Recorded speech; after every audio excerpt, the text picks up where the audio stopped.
Hello and welcome. Ever felt a bit lost when talking about cars in English? Maybe you've pointed and said the thingy instead of the right word.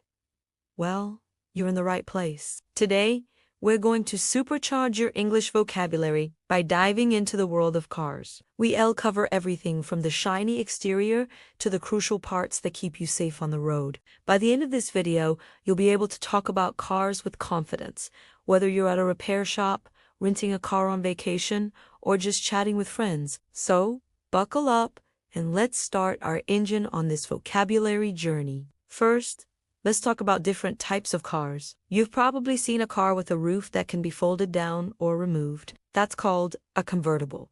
It's perfect for a sunny day drive. Then there are sports cars. These are designed for speed and performance, often looking very sleek and low to the ground. Think of brands like Ferrari or Porsche. Of course, there are many other types, like SUVs, sedans, and trucks, but convertibles and sports cars are great examples of how a car's design can define its name. So next time you see a car with no roof, you can say, "Look at that cool convertible." Now, let's pop the hood and look at the key components of a car's exterior. The front cover of the engine is called the hood.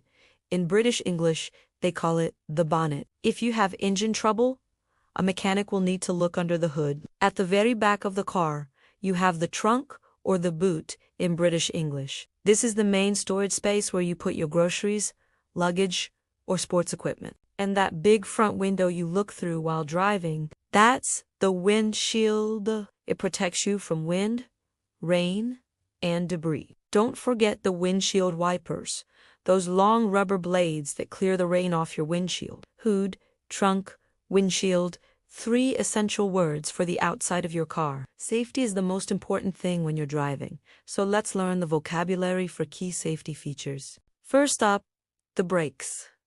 You press the brake pedal with your foot to slow down or stop the car. Brakes are absolutely critical, and you should always make sure they're working properly. Next, we have lights. The lights at the front are called headlights. You use them at night or in bad weather to see the road and for other drivers to see you. At the back, you have taillights, which are usually red. When you press the brake pedal, the brake lights, which are part of the taillights, get brighter to warn drivers behind you that you're slowing down. Another vital safety feature is your directional signals. These are also known as turn signals or blinkers. They are the flashing lights on the front and back corners of your car that tell other drivers you plan to turn left or right. You operate them with a lever next to your steering wheel. Using your signals is not just good manners. It's a crucial part of safe driving, as it communicates your intentions to everyone on the road. So, remember, brakes to stop, lights to see and be seen, and directional signals to show where you're going.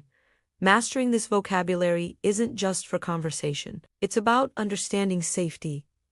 Let's move inside the car. The first thing you grab is the steering wheel. This is what you use to control the direction of the car. Turn it left, the car goes left. Turn it right, the car goes right.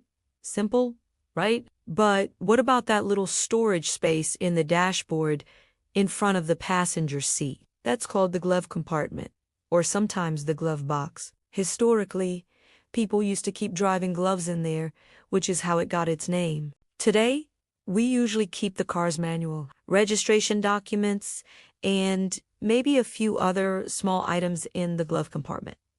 So, steering wheel to drive, glove compartment to store. 2 more easy words for your car vocabulary list. Now, for a part of the car that we often forget about until there's a problem, the tires. Tires are the 4 rubber rings on your wheels, and they are the only part of your car that actually touches the road. The black, grooved part of the tire is called the tread. The tread helps the tire grip the road, especially in wet conditions. Over time, the tread wears down, and when it gets too low, the tires become unsafe and need to be replaced. You might hear someone say, "I need to get new tires," or "my tires are bald," which means the tread is completely gone. Keeping your tires in good condition is essential for safety, handling, and even fuel efficiency. So what happens when a tire goes flat? A flat tire is when a tire loses all its air, usually because of a puncture from a nail or a sharp object. Most cars come with a spare tire, and the tools needed to change it,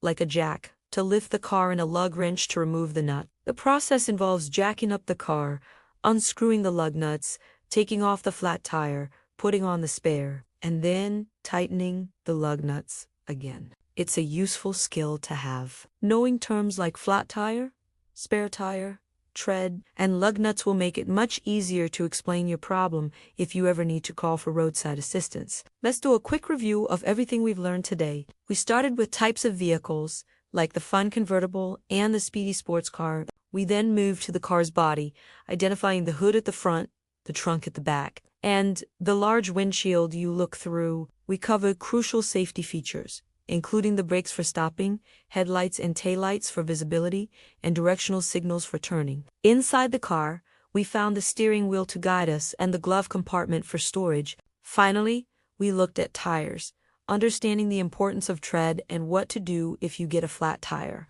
Wow, we've covered a lot of ground. You've just added over a dozen new words and phrases to your English vocabulary. The next time you're in a car or see one drive by, try to name the different parts. Can you spot the hood, the trunk, the headlights? Practice is key to making these words a permanent part of your vocabulary. The more you use them, the more natural they will feel. You've taken a huge step forward in your English learning journey today, and you should be proud of that. You're no longer a beginner when it comes to car vocabulary. Thank you so much for joining me today and driving your English skills forward. I hope you found this guide to car parts helpful and feel more confident in your automotive vocabulary. If you enjoyed this video and learned something new, please give it a thumbs up and don't forget to subscribe to our channel for more English learning content. We have plenty more journeys planned. Let us know in the comments what topic you'd like us to cover next. Thanks for watching and see you in the next video.